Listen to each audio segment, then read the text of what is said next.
नमस्कार शेतकरी मित्रांनो, जय सद्गुरू मित्रांनो. जे काही कापूस सोयाबीन अनुदान मिळणार होतं त्यासाठी पीक पाहणी केलेल्या शेतकऱ्यांना गेल्या वर्षीच्या 2 हेक्टरच्या मर्यादेत हेक्टरी 5,000 रुपयांची मदत मिळणार होती, ज्यामध्ये शेतकऱ्यांची नावे या यादीत नसल्याने त्यांनाही योजनेचा लाभ मिळावा यासाठी राज्य शासनाकडून काही निर्णय घेण्यात आले.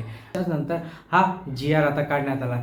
शिवाय हमीभाव देखील शेतकऱ्यांना मिळाला नसल्याने उत्पादन खर्चही निघालेला नव्हता.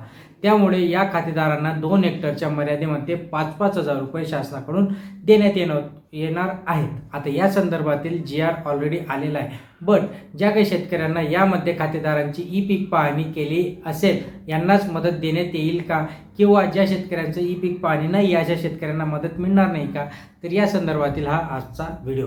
चॅनलवर नवीन असाल तर सबस्क्राईब करून ठेवा, जास्तीत जास्त लाईक करा, शेअर करा, म्हणजे तुम्हाला नवनवीन अपडेट मिळत राहतील. संदर्भातील तलाठी स्तरावर ई पीक पाहणी केलेल्या काही खातेदारांची नावे गहाळ असल्याचे शेतकरी संतप्त झाले असताना आपल्याला आता सगळीकडेच दिसत आहे. त्यानुसार आता ज्या सातबाऱ्यावर कपाशी सोयाबीनची नोंद आहे अशा शेतकऱ्यांना शासन अर्थसहाय्य मिळण्याची शक्यता आहे.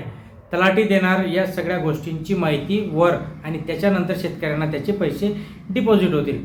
मागील वर्षीच्या कापूस आणि सोयाबीन उत्पादक शेतकऱ्यांना मदत देण्याची गुरुवारी शासनाकडून कार्यपद्धत विशद करण्यात आली, म्हणजे त्या संदर्भातील GR देखील काढण्यात आला. त्यानुसार गावनिहाय ई पीक पाहणीवरून संबंधित तलाठी यांनी गाव नमुना 12 वरून ई पीक पाहणी यादीत नाव नसलेल्या परंतु 7/12वर कपाशी व सोयाबीन पिकांची नोंद आहे अशा शेतकऱ्यांची यादी विहित नमुन्यात तयार करून कृषी सहाय्यकांना देण्यात येणार असल्याचंही यावेळेस सांगण्यात आलं.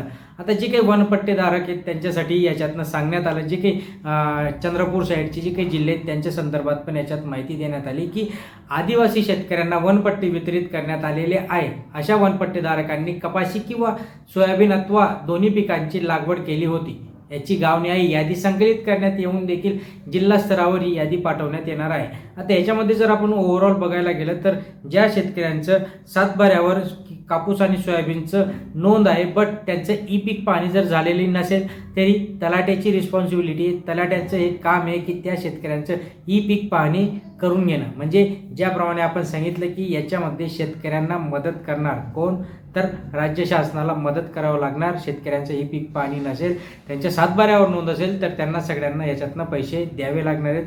आणि यासाठीचा 1593 कोटीचा निधी काल एक शासन निर्णय जाहीर करण्यात आला आणि त्या संदर्भातील हे अनुदान शेतकऱ्यांना वितरित होणार आहे.